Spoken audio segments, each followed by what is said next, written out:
ஆதியாகமத்தின் புத்தகம் 3வது அதிகாரம் அதனுடைய 9வது வசனம் நானே வாசிக்கிறேன். ஆதியாகமத்தின் புத்தகம் 3வது அதிகாரம் அதனுடைய 9வது வசனம். அப்பொழுது தேவனாகிய கர்த்தர் ஆதாமை கூப்பிட்டு நீ எங்கே இருக்கிறாய் என்றார். தேவனாகிய கர்த்தர் ஆதாமை கூப்பிட்டு நீ எங்கே இருக்கிறாய் என்றார். நல்லா கவனிங்க. நம்ம எல்லாருக்குமே தெரியும், ஆண்டவர் ஆதாமை படைக்கும் போது எல்லாத்தையும் படைத்து விட்டு, அதாவது தன்னுடைய பிள்ளைக்கு இந்த உலகத்தில் என்னெல்லாம் தேவையோ அது எல்லாத்தையும் ஆண்டவர் படைச்சு முடிச்சதுக்கு அப்புறம் தான் ஆதாமை கர்த்தர் படைச்சார். ஏன்னா ஆடம் அப்படின்னா மேன் அல்லது ஹியூமனிட்டி, அதாவது மனுஷன் அப்படின்னு அர்த்தம்.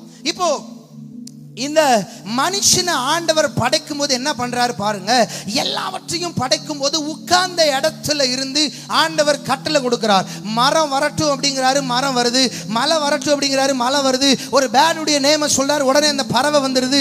ஊறி போகிற ஒன்ன சொல்றாரு, உடனே அது வந்துருது. விலங்குகளுடைய பேரை சொல்றாரு, உடனே அது வந்துருது. தண்ணி வரட்டும்ங்கிற அது வருது. ஒழுங்கின்மையும் வெறுமையுமா இருக்கிறது. ஜஸ்ட் அசைவாடுறாரு. எல்லாமே கரெக்டா ரொம்ப சூப்பரா ஆண்டவர் சொல்ல சொல்ல சொல்ல கேட்டு ரொம்ப அழகா வந்துருச்சு. ஆனா நல்லா கவனிக்கணும், இந்த ஆதாமை படைக்கும் போது மாத்திரம் பைபிள் சொல்லுது, சிங்காசனத்துல உட்கார்ந்திருந்த ஆண்டவர் என்ன பண்ணார் அப்படின்னா, ஒரு ஸ்டெப் கொஞ்சம் இப்படி கீழே இறங்கி வந்து, நல்லாவே இறங்கி வந்து தன்னுடைய நாசியின் சுவாசத்தை என்ன பண்ணாரா, மண்ணில் ஃபூ அப்படின்னு ஊதுனாரா. அப்படின்னா இந்த நாசியின் சுவாசத்துக்கு ரூஹா சுவாச காற்று அப்படின்னு ஒரு பேர் வச்சிருக்கிறாங்க. ஆண்டவருடைய மூச்சுக்கு ரூஹா சுவாச காற்று அப்படின்னு பேரு. இப்போ இந்த சுவாச காற்றை மற்ற எல்லாவற்றையும் கட்டளையினால் உருவாக்குகிறார். ஆனால் தன்னுடைய சுவாசமாய் தன் பிள்ளை இருக்க வேண்டும் என்கிற ஒரே விருப்பத்தினால தன்னுடைய இடத்தை விட்டு அவர் கீழே வந்து இந்த மனுஷனை தன்னுடைய சுவாச காற்றினால் உருவாக்கினார். அப்படின்னா மனுஷன் ஜீவாத்மாவானா? அப்படின்னா ஏன் அப்படின்னா தேவனுடைய சுவாசமே யாருன்னா, அவருடைய மூச்சே யாருன்னா நீங்களும் நானும் மட்டும்தான். எத்தனை பேர் கைதட்டி சொல்ல போறீங்க? ஏன்னா சில பேரண்ட்ஸ் இல்ல எல்லாருமே பெற்றோர்கள் பார்த்தீங்கன்னா குட்டி குழந்தைய இல்ல பிள்ளைங்களை பார்க்கும்போது எல்லாரும் சொல்லுவாங்க, என் மூச்சே இருக்கிறதே யாருக்காக? இந்த பிள்ளைக்காக தான்ப்பா. இந்த பிள்ளைக்காக தான் எல்லாத்தையும் செய்யறேன். என் மூச்சே இந்த பிள்ளை தான் அப்படின்னு சொல்லி கேள்விப்பட்டிருக்கீங்களா? எத்தனை பேர் கேட்டிருக்கிறீங்க? என் சுவாசமே என் எல்லாமே என் பிள்ளை தான்ப்பா அப்படின்னு சொல்றீங்கல்ல. நல்லா கவனிங்க. நம்ம அப்பா அம்மாவுக்கு இந்த உலகத்துல நம்ம கர்ப்பத்தை விட்டு வெளியில வந்த பிறகுதான் யாருங்கிறது நல்லா தெரியும். பாருங்க, நம்ம இந்தியாவில் வந்து கர்ப்பத்தில் ஒரு பிள்ளை இருக்கும்போது யாருன்னு நம்ம பார்க்க முடியாது. அதனால ஒரு சிலர் பார்க்குறாங்க. பட் வெளிநாடுகள்லாம் பார்க்கலாம். ஆண்டுடைய கிருபையினால 13 நாடுகளுக்கு மேலே நான் ஊழியம் செஞ்சுருக்கிறேன். கர்த்தர் இன்னும் வாசல்களை திறந்துருந்தார். பெருமைக்காக சொல்லலை, நடக்கிற காரியம். அங்கெல்லாம் காரில் டிரைவ் பண்ணிட்டு இருக்கும்போது அவங்க கூட மீட்டிங்கெல்லாம் போகும்போது யாராவது கன்சீவாக இருந்தாங்கன்னா சொல்லுவாங்க, ஒரு பாய் பேபி வரான் பாஸ், ஒரு கேர்ள் பேபி வரப்போறாப்பா. ஏன்னா அவங்களுக்கு ப்ரீவியஸ்லி எல்லா ரிப்போர்ட்டு கொடுத்து இதுதாங்கிறது அவங்களுக்கு சொல்கிறதுக்கு அத்தாரிட்டி இருக்குது, ரைட்ஸ் இருக்குது. இங்கே தான் அந்த ரைட்ஸ் இல்லை. ஏன்னா இங்கே வெளியில் வந்த பிறகுதான் அது கருப்பா செகப்பா, எந்த ஊர்லனாலும் கருப்பா செகப்பா அதெல்லாம் வந்து நீங்கள் ஸ்கேனிங்கில் பார்க்க முடியாது. சரியா? எல்லாமே வெளியில வந்த பிறகுதான் தெரியும். ஆனா ஒரு பிள்ளைய உலகத்துல அனுப்புறதுக்கு முன்னாடியே அது யாரு, அது எங்க இருக்க போது, அது என்ன செய்ய போது, அதை எப்படி வைக்க போறேன் அப்படிங்கிறத ஆண்டவர் ரொம்ப அழகா அறிஞ்சு வச்சிருக்கிறார். இப்ப பாருங்க, ஆதாம உருவாக்குறதுக்கு முன்னாடி பைபிள்ல சொல்லுது, ஜலத்தின் மேல ஆண்டவர் அசைவாடினார். ஆனால் ஆதாமை உண்டாக்கின பிறகு பகலின் குளிர்ச்சியான வேளையில ஆதாமோடு கூட உலாவினார். நல்லா கவனிக்கணும், வித்தியாசத்தை கவனிக்கணும். மற்ற எல்லாவற்றையும் கமாண்ட் பண்ணி உருவாக்குறார், ஆனால் இவனை தன்னுடைய மூச்சாக உருவாக்குறார். பக்கத்துல பார்த்து சொல்லுங்க, என் அப்பாவினுடைய மூச்சு நான் தான், எங்க செல்ல ஏசப்பாவுடைய மூச்சே நான் தான். ஹல்லேலூயா.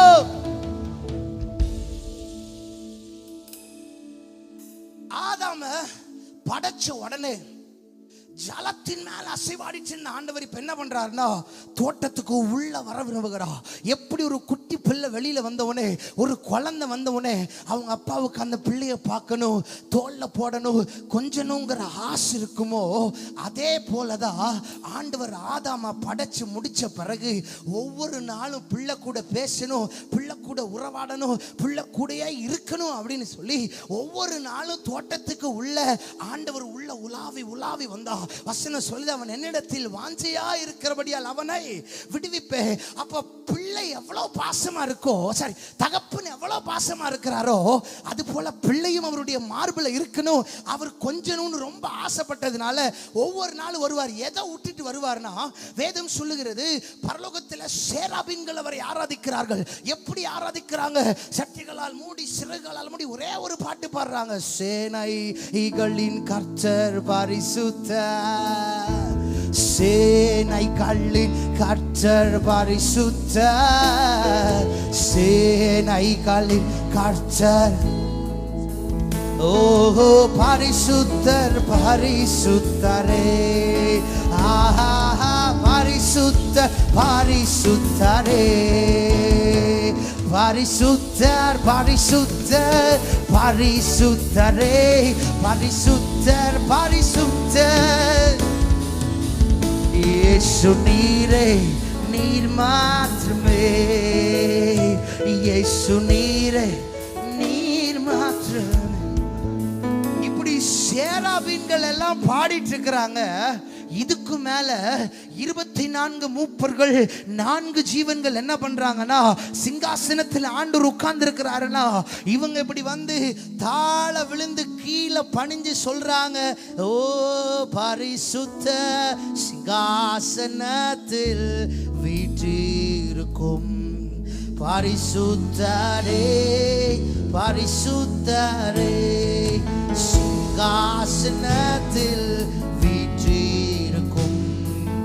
பரிசுத்தரே, பரிசுத்தரே, ஆராதனை உமக்கே, ஆராதனை, ஆராதனை உமக்கே, ஆராதனை. இப்படி எல்லாம் பாடிட்டு இருக்கிறாங்க. 24 மூப்பர்கள், 4 ஜீவன்கள் தாழ விழுந்து பணிந்து பாடுறாங்க. ஆனா அது எல்லாவற்றையும் விட ஆண்டவர் எதை விரும்பினார் என்று சொன்னார், யாரை தன்னுடைய சாயலா, தான் எப்படி அழகா இருக்கிறனோ, தான் எப்படி 10,000களில் சிறந்தவராய் இருக்கிறனோ, தான் எப்படி பூரண அழகுள்ளவரா இருக்கிறனோ, அதே போல தம்முடைய சாயலால் படைக்கப்பட்டு தன் பிள்ளையோடு கூட உலாவும்படி வசிக்கும்படி அவர் எப்பொழுதும் விரும்பிக் கொண்டேதான் இருந்தார். இப்ப இந்த விருப்பம் நம்ம எல்லாருக்கும் டவுட் வரும், ஆதாம படைக்கும் போது மட்டும்தான் இருந்துச்சா? இல்ல, ஆதாம தோட்டத்தை விட்டு சில காலங்களுக்கு பின்பதாக அவன் தவறினபடினால் வெளியே அனுப்பப்படுகிறான். பின்பதாக அதுக்கப்புறம் பரிசுத்தவான்களை கர்த்தர் எழுப்புகிறார். மோசே எழுப்பும் போது யாத்திராகமத்தின் புத்தகத்தில் வேதம் சொல்லுகிறது, என் ஜனங்கள் நான் வாசம் பண்ணத்தக்க ஒரு ஸ்தலத்தை உண்டாக்குவார்களாக. ஏன்னா ஒருத்தன் தவறிட்டான்னா பரவாயில்லை, அடுத்த தலைமுறையை கர்த்தர் நம்பி தவறின கூட்டத்தை அல்ல, தடுமாறுகிற கூட்டத்தை அல்ல, தவிக்கிற கூட்டத்தை அல்ல, தேவ பிரசன்னத்திற்காக தாகத்தோடு இருக்கிற ஒரு கூட்டத்திற்காக, திரும்ப சொல்லுகிற தடுமாறுகிற கூட்டத்திற்கு அல்ல, தவிக்கிற கூட்டத்திற்கு அல்ல, தாகத்தோடு தாகத்தோடு அவருடைய பிரசன்னத்துக்காய் தவிக்கிற ஒரு கூட்டத்தோடு கூட உலாவும்படி அவர் விரும்பினார். இதெல்லாம் முடிஞ்சிச்சு, சிலுவையில் எல்லாம் முடிந்தது. கடைசியாக யோவானுக்கு 21வது அதிகாரம் வெளிப்படுத்தின விசேஷம் 3வது அதிகார வசனத்துல சொல்றா, இதோ மனிதர்களிடத்துல தேவனுடைய வாசஸ்தலம் இருக்குது. அப்படின்னா அன்னைக்கு தொடங்கினவரு பாருங்க எங்க இருக்க விரும்புறாருன்னா, பக்கத்துல பார்த்து சொல்லுங்க, அப்பா எந்த அப்ராட்ல இருந்தாலோ, என்ன வேலை செஞ்சாலோ, எந்த ஊர்ல இருந்தாலோ, எவ்வளவு தொலைவில் இருந்தாலோ அவர் நோக்கம் அல்ல. சொல்லுங்க, என்ன வேலை செஞ்சாலோ, எவ்வளவு சம்பளம் வாங்கினாலோ, சம்பளமே வாங்கலனாலோ, கஷ்டத்தில் இருந்தாலோ, சந்தோஷத்தில் இருந்தாலோ, துன்பத்தில் இருந்தாலோ, இன்பத்தில் இருந்தாலோ அவர் ஏக்கமல்ல, அவர் மூச்சல்ல பிள்ளைங்க மேல மட்டும்தாங்க இருக்கும். புரிஞ்சவங்க. ஒரு வீட்டுல 4 பிள்ளைங்க இருந்தாங்கன்னா 4 பிள்ளைங்க மேலேயும் அப்பாவுடைய கவனம் இருந்துகிட்டே தான் இருக்கும். 4 பிள்ளைங்க மேலே அப்பாவுடைய கரிசனை இருந்துகிட்டே தான் இருக்கும். அப்பாவுடைய ஏக்கம் எல்லாம் எப்படி பிள்ளைய செட்டில் பண்றது, எப்படி பிள்ளைக்கு சில காரியங்களை கொடுக்கிறது, எப்படி பிள்ளைக்கு சில காரியத்தை செய்கிறது. நான் கேட்கிறேன், இந்த உலகத்தின் அப்பாவுக்கு பைபிள் கொடுக்கிற பேரு பொல்லாதவர்களாகிய நீங்கள் உங்கள் பிள்ளைகளுக்கு நல்ல ஈவுகளை, ஐயா பொல்லாத நீயே நல்ல ஈவை கொடுக்க அறிந்திருக்கும் போது, கர்ப்பத்தில் தோன்றும் முன்னமே, கரு உருவாகும் முன்னமே தெரிந்தெடுத்த ஒருவருக்கு எவ்வளவு ஆசை விருப்பம் இருக்கும். தெய்வ பிள்ளையே, இந்த உலகம் உனக்கு கொடுக்கிற பட்டம், உலகம் உனக்கு கொடுக்கிற பெயர் அல்ல. அப்பா பிதாவை என்று கூப்பிட பண்ணுகிற உத்திர சுவிகாரத்தின் அதிகாரத்தை அவர் உனக்கா எனக்கா தேவாலயத்தின் திரைச்சீலை கிழிக்கப்பட்டதினால், மகா பரிசுத்த ஸ்தலம் திறக்கப்பட்டதினால் கொடுத்திருக்கிறார்.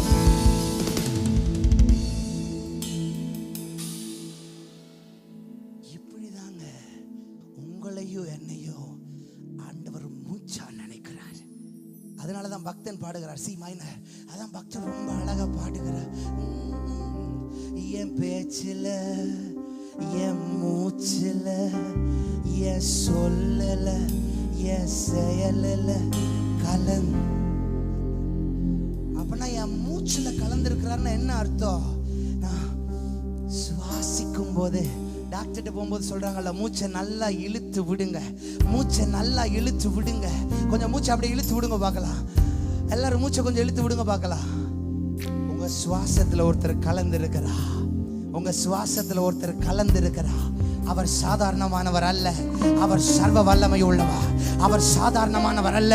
அந்த ரூகா சுவாச காற்று உனக்குள்ள இருக்குது. அம்மா ஐயா, உனக்குள்ள இருக்கு, எனக்குள்ள இருக்கு, ஏன் என் பிள்ளைக்குள்ள இருக்கு, என் மனைவிக்குள்ள இருக்கு, என்னோட வாசிக்கிற என் தம்பிகளுக்குள்ள இருக்கு. இங்க இருக்கிற ஒவ்வொருவருக்குள்ளும் சில நேரத்துல நீ நம்புகிற ஆள், நீ நம்புகிற குடும்பம், நீ நம்புகிற சொந்தம் உன் மேல கரிசனை இல்லாமல் இருக்கலாம். ஆனால் தாயின் கருவில் தோன்றும் முன்னமே உன்னை பெயர் சொல்லி அழைத்தவருடைய வல கரத்துக்குள்ள, அவருடைய உள்ளங்கைக்குள்ள நீ அடங்கி இருக்கிறாய்.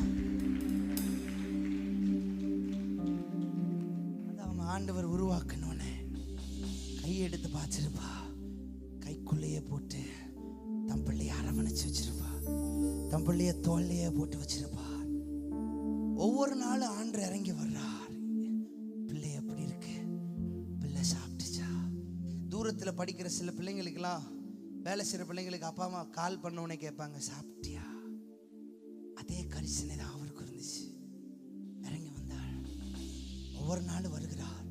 ஆதாமும் அப்படிதான் இருக்கிறான், நல்லா ஆராதிக்கிறான், நல்லா பாடுறான். விலகாத மேகம் நீ, முன் செல்லும் மேகம் நீ, ஆவியானவரே, அன்பின் ஆவியானவரே, வல்ல ஆவியானவரே, தெளிவின் ஆவியானவரே, அன்பின் ஆவியானவரே,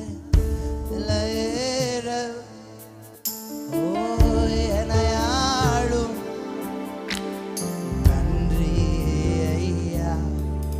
இப்படி பிள்ளை பாடுது. உடனே தோட்டத்துக்குள்ள அப்பா கால் எடுத்து வச்சோன்னு என்ன பாடியிருப்பாரு தெரியுமா? என்னாலே நீ மறக்கப்படுவதில்லை, என் வார்த்தை மாறுவதே இல்லை, உன்னை கை விடுவதில்லை,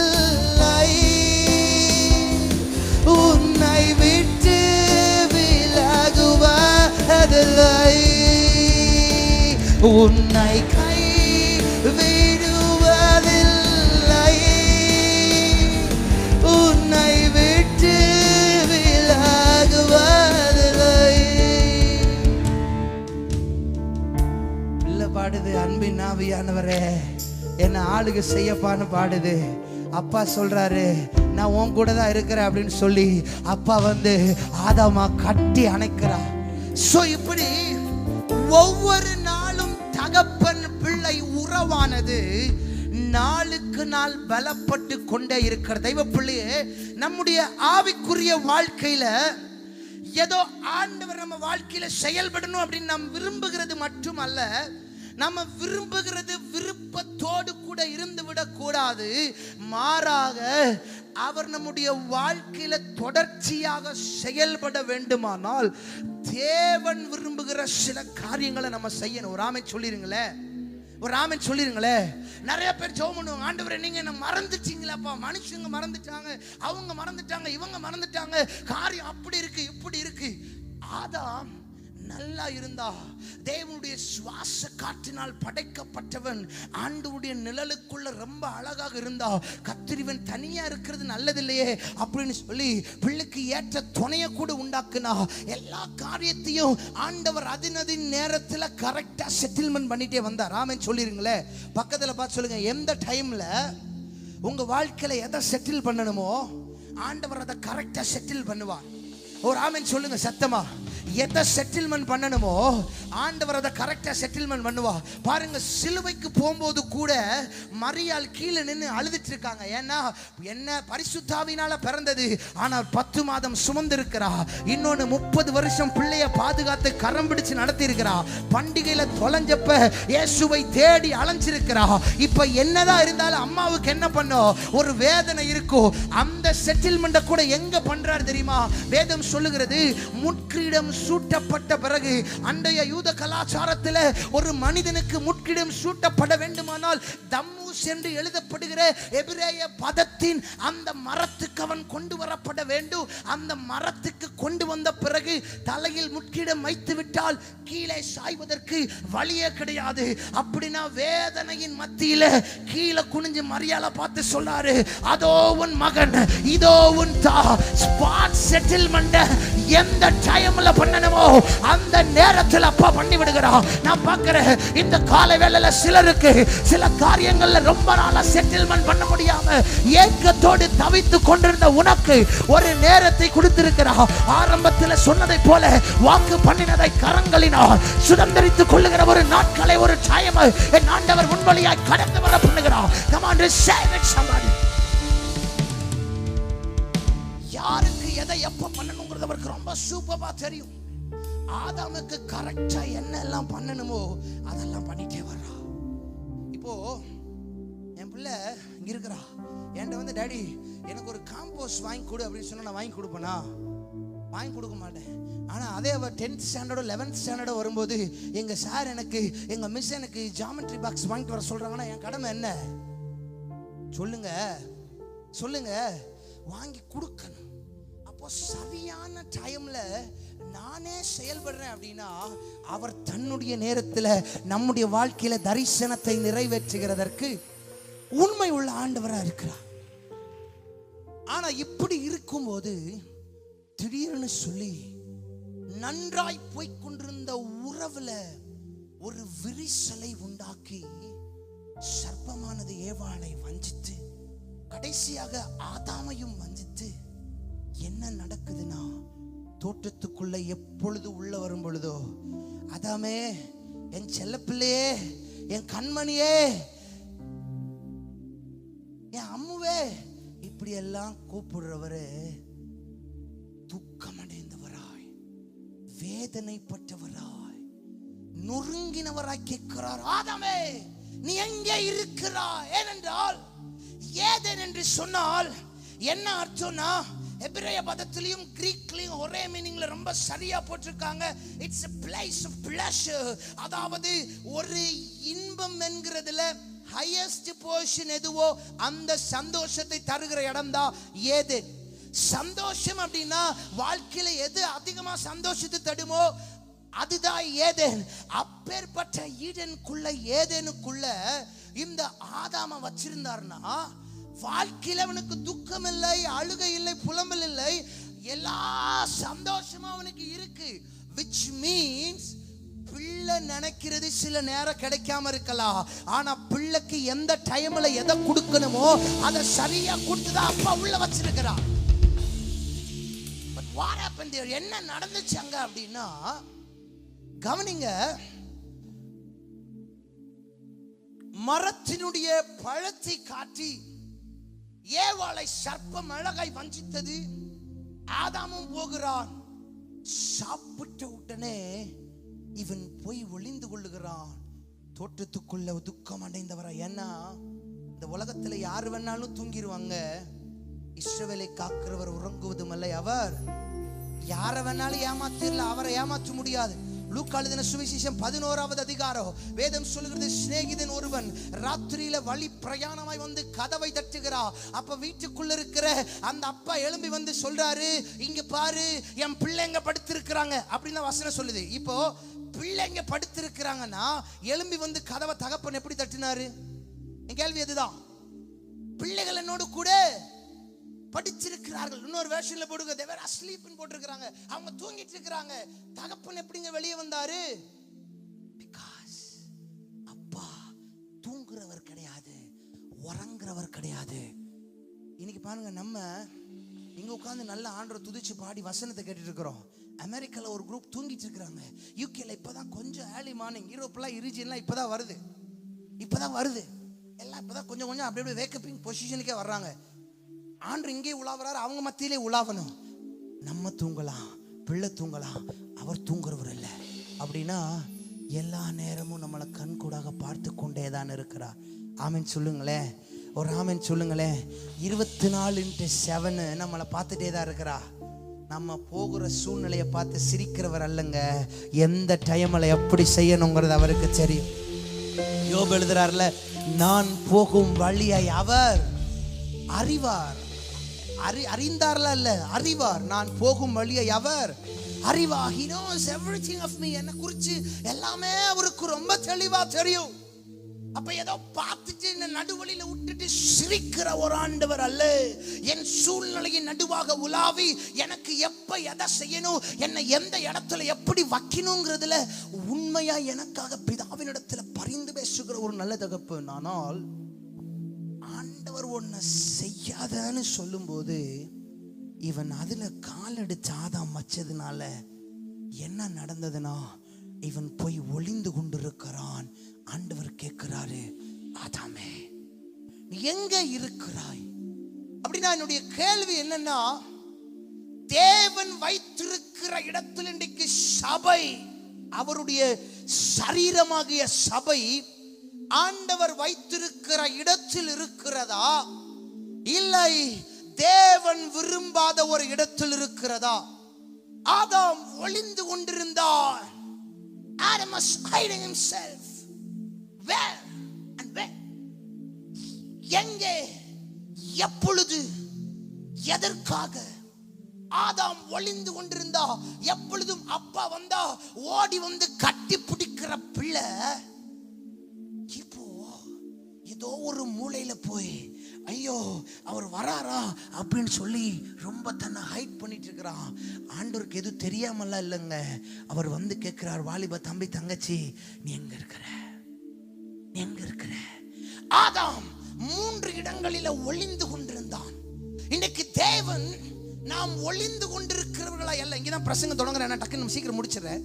நாம் ஒளிந்து கொண்டிருக்கிறவர்களாய் அல்ல, ஆண்டவர் எப்படி விரும்புகிறார் ஆனால் நாம் கிருபாசன தண்டைக்கு ஓடி வருகிறவர்களாக இருக்க வேண்டும் என்று சொல்லி தேவன் விரும்புகிறார். ஆமென் சொல்லுங்களேன். என்னுடைய பிரசங்கத்துக்கு தலைப்பு இப்படி கொடுக்கலாம் என்று நினைக்கிறேன்.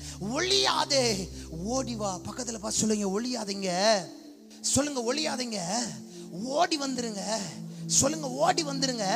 பழைய ஏற்பாட்டின் நாட்கள்ல கிருபாசன தண்டையில கிருபாதார பலி கொடுக்கணும்னா கட்டைகள் காலையெல்லாம் வேணும். ஆனா புதிய ஏற்பாட்டு காலத்துல நீங்களும் நானும் தான் அந்த பலி. ஒரு ஆமென் சொல்லுங்களேன். அதான் ரோமர் 12:1 விடுதலை, உங்கள் ஆவி ஆத்துமா சரீரம் முழுவதையும் அவருக்கு பிரியமான பலியாக ஒப்பு கொடுக்கிறதா புத்தி உள்ள ஆராதனை. ஆதாம் தன்னை ஒளித்துக் கொண்டிருந்தான். எங்க ஒளிச்சிட்டு இருந்தான்? இன்னைக்கு மனுஷன் சந்தோஷமாய் ஏதேனுடைய நிலத்தை பண்படுத்தி, அதாவது தேவனுடைய திட்டத்தை சரியாய் தன்னுடைய வாழ்க்கையில நிறைவேற்றுவதற்காக தான் உண்டாக்கப்பட்ட. நாமே சொல்லுங்களேன், இந்த உலகத்துல கர்த்தர் நம்மை வைத்திருப்பது ஏதோ உலகத்திற்காக வாழ்ந்து மடிக்கிறதற்காய் அல்ல, இல்ல உலகத்தானை போல மாறுகிறதற்காய் அல்ல. ரட்சிப்பின் வஸ்திரம் நமக்கு கொடுக்கப்பட்டது ஏதோ அவங்க அப்படி இருக்காங்க இவங்க அப்படி இருக்கிறாங்க அதனால நானும் அப்படித்தான் இருக்கணுமா? No, never. அதுக்காக ஆண்டவர் உண்டாக்கல. இந்த உலகத்துல இருக்கிற ஒவ்வொரு மனுஷனும் தேவனுடைய பிரதான திட்டத்தை நிறைவேற்றி முடிக்க வேண்டும் என்கிறதற்காக. இன்னைக்கு இருக்கிற சில தலைமுறையை பார்க்கும் போது என்னன்னா, வளர்ந்ததெல்லாம் சின்ன வயதுல இருந்து சபையில சேர் போட்டு பாய் போட்டு கிட்டார் தொடச்சி கிட்டார் வாசிச்சு கீபோர்டு தொடச்சி கீபோர்டு வாசிச்சு கேரல் ரவுண்ட்ஸ்ல கிட்டாரை தூக்கி அதுக்கப்புறம் பாட்டு எழுதி அதுக்கப்புறம் சீடி ரிலீஸ் பண்ணி அதுக்கப்புறம் சாஃப்ட்வேர் என்ஜினியரா ஒர்க் பண்ணி நல்ல ஜாப் ஆர்டர் கொடுத்து அப்புறமா கத்திரனை முழு நேர ஊழியத்துக்கு அழைச்சப்ப நான் ஊழியத்திற்கு வந்தேன். அதனால நடக்கிற சில காரியங்களை இந்த கரண்ட் சினாரியோவை பார்க்கும்போது இன்றைக்கு அநேகர் தங்களுக்கு எல்லாம் பார்வைக்கு இந்த பழம் அழகா இருக்கு, பார்க்கிறதுக்கு நல்லா இருக்கு, இவங்கிட்ட நிறைய பணம் இருக்கு, இவங்கிட்ட நிறைய காசு இருக்கு. இன்னைக்கு வாலிப சமுதாயம் தேடுகிறதெல்லாம் இதுதான். இங்க போனா இப்படி செட்டில் ஆயிடலாம், இந்த இடத்துக்கு போனா இந்த கார் கிடைச்சிரும், இந்த இடத்துக்கு போனா என் லைஃப் இப்படி இருக்கும். நான் சொல்லுகிறேன், அநித்தியமான எல்லாம் ஒரு நாள் அழிந்து போகும். ஆனால் ஒரு நாள் தோட்டத்தை விசிட் பண்ண ஆண்டவர், உனக்காய் சிலுவையில் ரத்தம் சிந்தினவர், உனக்காக தன்னையே பலி கொடுத்தவர் மீண்டும் திரும்பவுமா உன் வாழ்க்கைக்குள்ள வருவா. அப்பொழுது உன்னை பார்த்து கேட்பா, எனக்காக நீ என்ன செய்தா? ஆதாமே, நீ எங்கே இருக்கிறாய்? ஆண்டவரே, பார்க்க பியூட்டிஃபுல்லா இருந்தது. அதனால நான் வளர்ந்த ஆவிக்குரிய நிலைமையை விட்டுட்டு உலகத்தை பார்த்து ஓடிட்டேன். ஆவிக்குரிய வாழ்க்கையில எப்பொழுது என்ன ஜெபம் பண்ண சொல்றாங்க, என்ன முழங்கால் போட சொல்றாங்க, என்ன பைபிள் வாசிக்க சொல்றாங்க, என்ன சாட்டர்டே ஆனா ஃபாஸ்டிங் பிரேயர் வர சொல்றாங்க. ஆனா அங்க அப்படி இல்ல. நல்ல சாப்பாடு கிடைக்குது, நல்ல ரோமிங் பண்ற, நல்ல சுத்துற, எல்லாம் எனக்கு கிடைக்குது. இளம் தலைமுறை எல்லாம் இன்னைக்கு எதிர்பார்க்கிற காரியம் இதுதான். என்ன, சத்தியத்தை பேசிக் கொண்டிருந்த, சத்தியத்தை அறிவித்த பல தகப்பன்மார்களுக்கு இல்லை. ஆனா உண்மையா அருமையான அன்பு தகப்பனாருக்காய் போதகருக்காய் கர்த்தருக்கு நன்றி செலுத்துகிறேன். இன்னும் சிலரை மலையில காண்பிக்கப்பட்ட மாதிரியின்படியே செய்ய எச்சரிக்கையாய் இருப்பதற்கு என் தாசனாகிய மோசே கற்பித்தவைகளை செய்ய அடுத்த தலைமுறை எச்சரிக்கையாய் இருப்பதற்கு கர்த்தர் சில தகப்பன்மார்களை தேசத்தில் வைத்திருக்கிறார். அவர்கள் வழி காண்பிக்கும்படியாக.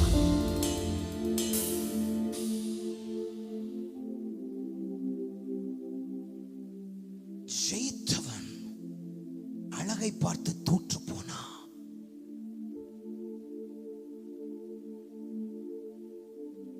யுத்த களத்தில் ஜெயித்தவன் தாவீது, யுத்த களத்தில் கோலியாத்தை அடித்தவன், ஆடுமைத்து அரசனானவன் சரீர அழகை பார்த்து அழிந்தான், தோற்று போனான்.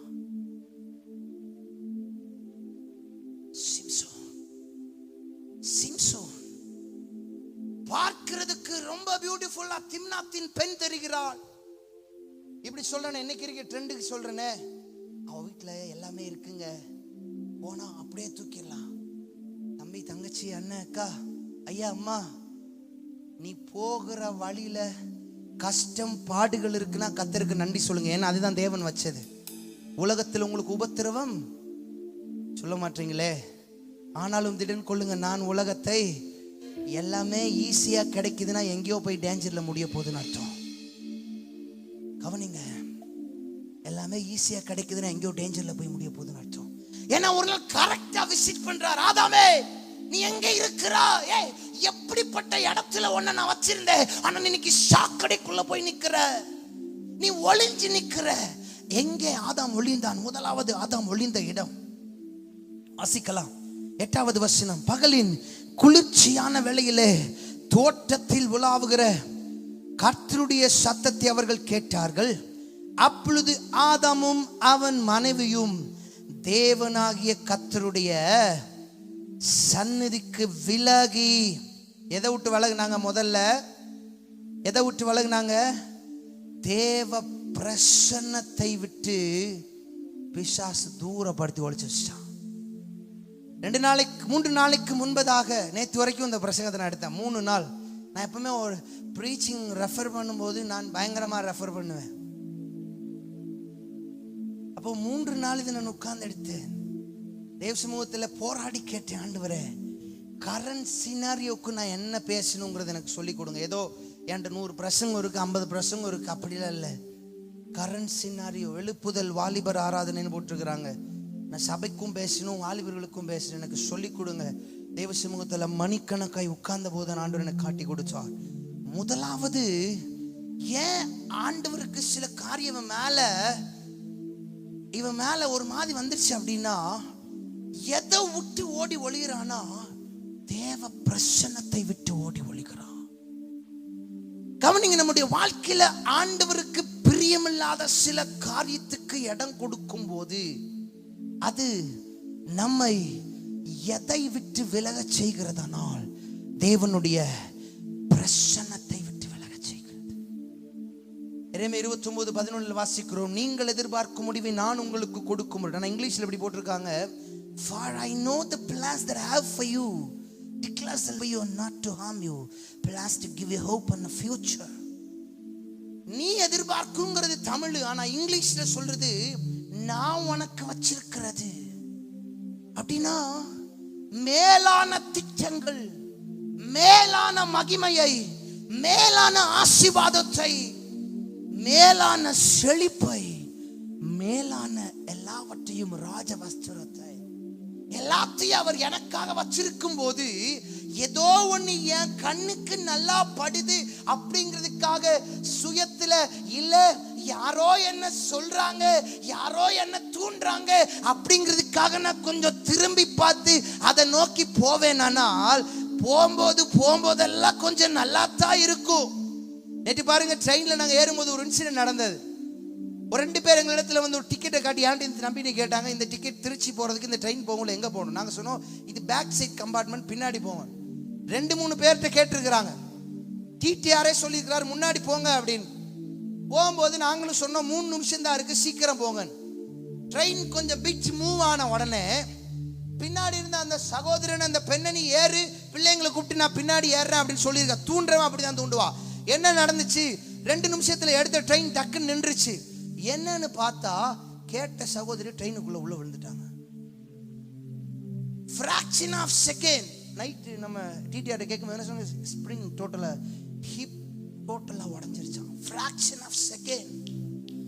உன்னை தூண்டுகிற சில காரியத்தை உனக்கு பயங்கரமாய் காண்பிக்கிற ஒண்ணு அப்படின்னு தான் இருக்கும், ஆனால் அதன் முடிவோ மரண வழிகள்.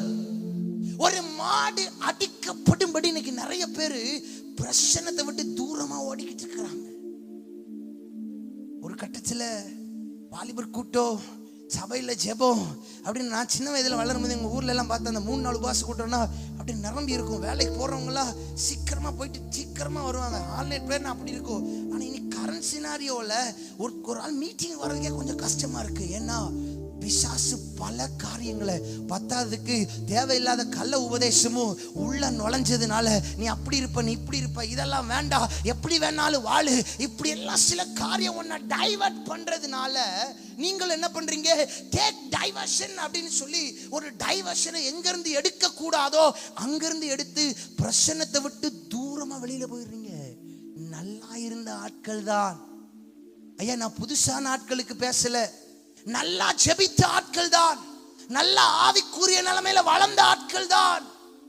இன்னைக்கு நீ எங்க இருக்கிற? பழத்தை சாப்பிடும் போது ஆதாமுக்கு கொஞ்சம் இனிப்பா இருந்திருக்கும், கொஞ்சம் கூட அவனுக்கு ஞாபகம் வரல ஆண்டு இதை செய்யக்கூடாதுன்னு சொல்லி இருக்கிறாருன்னு. ஆனா எதை இழந்தான்னா மகிமை இழந்துட்டாங்க. தெய்வ சின்னமே, வாழ்க்கையில எதை வேணாலும் இழக்கலாம், ஆனா அபிஷேகத்தை இழந்துட்டோம்னா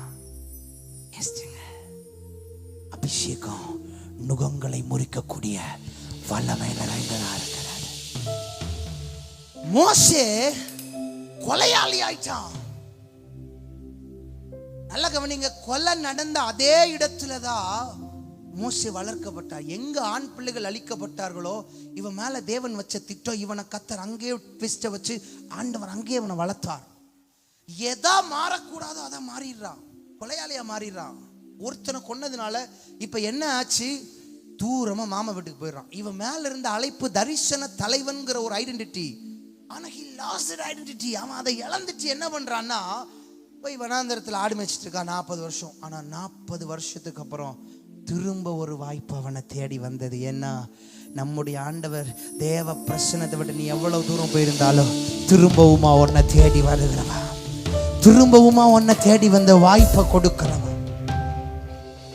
கேக்குறா, ஆண்டவரே அந்த ஜுவாலைய பார்த்த உடனே நானா நீதான் போன்னு சொல்லிடுறாரு.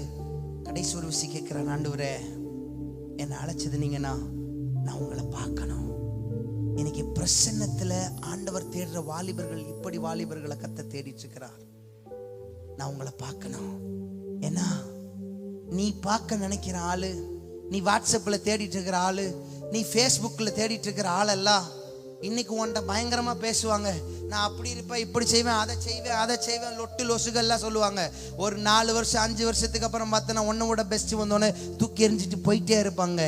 ஆனா நீ எவ்வளவு தூரம் போயிருந்தாலோ அவர் சொல்லுகிறாரு, மோசேவே மலைக்கு மேல வா, கண்மலையில் என் அண்டையில ஒரு இடம் இருக்கு. யார் மனசுல உனக்கு இடம் இல்லைனாலும் பரவாயில்ல, யார் வீட்டுக்குள்ள உனக்கு இடம் இல்லைனாலும் பரவாயில்ல, யார் இடத்தில் உனக்கு இடம் இல்லைனாலும் பரவாயில்ல. ஒருவேளை அன்னைக்கு உன்னை நேசிச்சவங்க, அன்னைக்கு உன்னிடத்தில் அன்பு செலுத்தினவங்க இன்னைக்கு உன் கூட இல்லாம இருக்கலாம். ஆனால் தெய்வ பிள்ளையே, அன்பு சகோதரனே சகோதரி, அன்பு தம்பி தங்கச்சி, கண்மலை அண்டையில உனக்கு ஒரு இடம் காத்திருக்கிறது. அந்த இடம் சாதாரணமான இடம் அல்ல. சாதாரண மோசேயினுடைய முகத்தை பிரகாசிக்க செய்த முகம், உன் வாழ்க்கையை அழகாகிற முகம், உன் வாழ்க்கையை பிரகாசிக்க பண்ணுகிற முகம், உன் வாழ்க்கையை பலருக்கு சாட்சியா, உன் சபைக்கு பிரயோஜனமா, நீ இருக்கிற சபையில உன்னை பிரயோஜனமாய் மாற்றுகிற ஒரு பிரசன்னம். பிரசன்னத்துக்கு அது விலகிட்டாங்க. நான் கேட்கிறேன், விலகி நிக்கிறோமா, ஒளிஞ்சு இல்ல ஓடி வருகிறோமா? சிம்சோன் கேட்கிறான், பெலிஸ்திய படையை அடிச்சவன் தான், ஆனா ஒரு நாள் வழி விலகிட்டான். திம்னாத்துக்கு போறான், காசாவுக்கு போறான், தெலீலால்ட்ட போறான். கர்த்தருடைய ஆவியானவர் வெளியே போனதே தெரியல. பல முறை வார்னிங் சைன் கயிறு வருது. பல பிரசங்கங்கள்ல, பல சபையில, பல நேரங்கள்ல சபை ஆராதனையில பாஸ்டர் பேசுறாரு, ஆனா கேட்கல, கேட்க மனசும் இல்லை. ஏன்னா அந்த பழம், அந்த அழகு, அந்த பணம், அந்த சொத்து, அந்த வீலிங், அந்த பைக், அந்த காரு எல்லாம் அவனை அடிமைப்படுத்தி வச்சிருச்சு. ஒரே அடியில பெலிஸ்தரை அடிச்சவன் ஆவியானவர் வெளியே போனது கூட தெரியல. பிரசன்னத்தை விட்டு இவன் போயிட்டான். போனாலும் அவர் வருவார் நினைச்சான், கடைசியா ஒரு நாள் வரல. நல்ல கவனிங்க, கிருபையை கொச்சப்படுத்துகிற ஒரு கூட்டத்துக்கு நான் இதை தான் சொல்ல விரும்புறேன். பேசலாம் எவ்வளவு நாட்கள் வேண்டுமானாலும், ஆனால் அது ஒரு நாள் உன்னிடத்திலிருந்து எடுத்து கொள்ளப்படும் போதுதான் தெரியும் உன் ஆக்ஷனும் உன் நடவடிக்கையும் உலகத்துக்கு ஒத்த மாதிரி இருக்கா, கர்த்தருடைய பிரசன்னத்திற்கு ஏற்ற பயபக்திக்குரியதா இருக்கிறதா.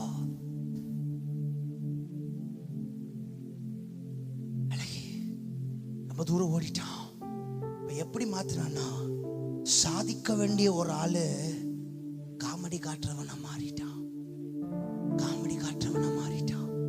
ஆனா அந்த சூழ்நிலையில கண்ணை ஏறெடுத்து பார்த்து கேட்கிறான், ஆண்டவரே ஒரே ஒரு விஷயம் நினைச்சிருங்க, என்ன பலப்படுத்துங்க. ஒரு நிமிஷம் பிரசன்னத்தை வாஞ்சிச்சு கேட்டான் தெரியுமா, உடனடியா சிங்காசனத்துல இறங்கி இருந்தவா சிம்சோன் கொல்ல உடனடி இறங்கி வந்தான். ஏன்னா சாம்சன் அப்படின்னா அதனுடைய அர்த்தம் லைக் த சன், சூரியனை போன்றவர். சூரியன் பிரகாசிக்க பண்ணுகிறவர்கள். வார்த்தை அங்க நடக்கிறது. அவர்கள் அவரை நோக்கி பார்த்து பிரகாசம் அடைந்தார்கள். சிம்சோன் அவரை நோக்கி பார்த்து இப்பொழுது பிரகாசம் அடைந்தா. என்ன நடந்தது? உயிரோடு இருந்ததை பார்க்கிலோ செத்த பொழுது அவன் அடித்தது அதிகமா 3000 பேர். இந்த பெலிஸ்தியரோடு கூட நானும் போகட்டும் என்று சொல்லி அசைக்கிறா. தெய்வ பிள்ளையே, இன்னைக்கு அசைக்கிற வாலிபர்களை கர்த்தர் நெல்லையில் எழுப்பும்படி விரும்புகிறா. அசைக்கிற முழங்கால்களை, அசைக்கிற சபையை, எழுப்புதலின் தாக்கத்தை உண்டாக்குகிற, எழுப்புதலின் செயலில் நிற்கிற ஒரு தலைமுறையை கர்த்தர் எழுப்பும்படி விரும்புகிறா. நான் சொல்றவங்க நல்ல கையை தட்டி கேளுங்க. அப்பா, சிம்சோனை பலப்படுத்துறீங்க. ஆதாம் விலகி ஓடினா, சிம்சோன் ஓடி வந்தா. ஆதாம் விலகி ஒளிஞ்சா, ஆனா சிம்சோன் ஓடி வந்தா. இன்னைக்கு ஒளிகிறவனாய் அல்ல, ஓடி வருகிறவனா என்ன மாற்றுங்க.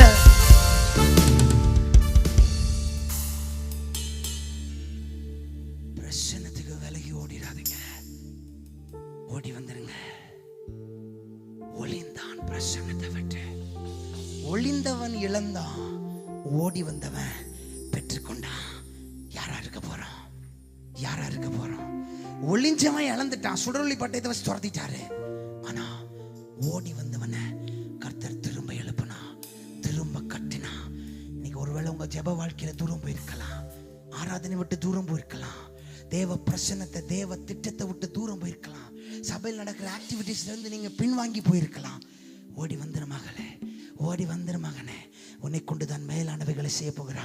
பாயிண்ட் மாத்திரம் சொல்றேன். ரெண்டாவது, ஆதாம் எங்கே ஒளிந்தானால் 10வது வசனம், நான் தேவரீருடைய சத்தத்தை தோட்டத்திலே கேட்டு.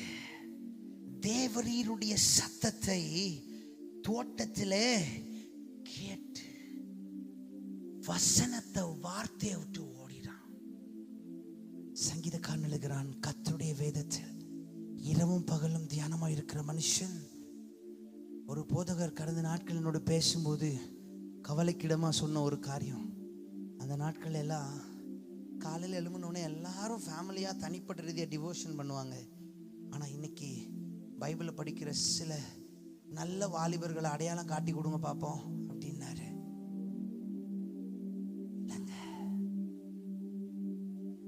வசனத்தை விட்டு ஓடுகிற கூட்டம். அப்படின்னா சாதாரணமா இல்ல. அங்க என்ன சொல்றாருன்னா, சீர்கேடும் கிளவிகள் பேச்சுமா இருக்கிற கட்டுக்கதைகளுக்கு இடம் கொடுத்து ஓடுற ஒரு ஆழத்தை அங்க காட்டி கொடுக்கிறார். சபையே, பரிசுத்தத்தின் வைராக்கியத்தை விட்டு, ஜெபத்தின் வல்லமையை விட்டு, முழங்காலை விட்டு, உன்னை ஓட செய்கிற, எப்படி வேணாலும் நீ வாழு அப்படின்னு சொல்லுகிற சில தேவையில்லாத காரியமெல்லாம் சபைக்கு உள்ள வரும். அதுல போய் மாட்டி ஒளிஞ்சு நிக்காத, அதுல மாட்டாம நீ ஓடி உள்ள வந்துரு அப்படின்னு ஆர்டர் உனக்கு சொல்றாரு. இன்னைக்கு நிறைய பேர் அதுல மாட்டி ஒளிஞ்சிட்டு இருக்கிறாங்க. ஆண்டவர் சொல்றாரு, கர்த்தருடைய வேதத்தில் இரவும் பகலும் தியானமா. அடுத்துதான் சொல்றாரு, அவன் செய்வதெல்லாம் வாய்க்கும். சத்தியத்தை விட்டு வழி விலகாத ஒரு கூட்டம், சத்தியத்துக்காய் வைராக்கியமா நிக்கிற வாலிபர்கள். நீ என்ன வேணாலும் சொல்லி சிலைய வணங்க முடியாது, அவங்க வேணுங்க தேவராஜ்யத்துக்கு. யோசியா என்கிற ராஜாவை பத்தி எல்லாருக்கும் தெரியும். 8 வயது தான், 18 வருஷம் ஆளுகை செய்கிறான். அப்ப 18 + 8 = 26. 26 வருஷம் ராஜாவா இருக்கிறான். அவன் வாலிபன் தான், 26 வயசு வாலிபன் தான். ஆனா சாப்பான் என்கிற சம்பிரதியாகி அவனிடத்துல இல்கியா என்கிற ஆசாரியன் நியாயப்பிரமாண புஸ்தகத்தை கொடுத்து வாசிக்க சொல்லுகிறான். வாசித்த உடனே கவனிங்க, வாசிச்சது இல்கியா, சம்பிரதியாகிய சாப்பான், கொடுத்தது இல்கியா, ஆனா உணர்வடைந்தது யோசியா. ஒரு ராஜாவுக்கு வார்த்தையை கேட்டவனே, என் தேசத்துல காரியம் இப்படி இருக்கே அப்படின்னு சொல்லி ரட்டுடுத்தி கொண்டு அழுதானாம். இப்படி வாலிபர்கள் இன்னைக்கு இருக்க முடியுதா?